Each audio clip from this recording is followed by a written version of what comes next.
ঠাকুর শ্রী রামকৃষ্ণদেব বলছেন ভক্তির উপায়।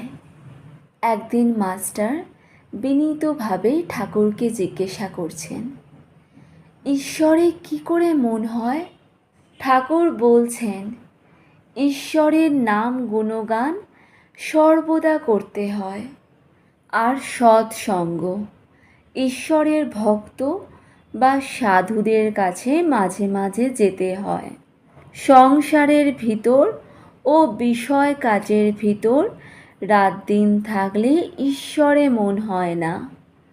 মাঝে মাঝে নির্জনে গিয়ে তার চিন্তা করা বড় দরকার।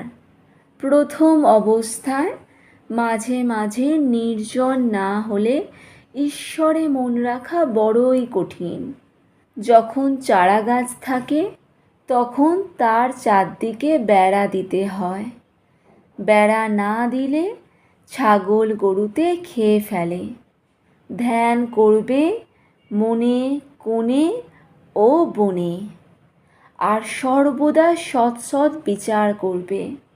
ঈশ্বরই সৎ কিনা নিত্য বস্তু, আর সব অসৎ কিনা অনিত্য।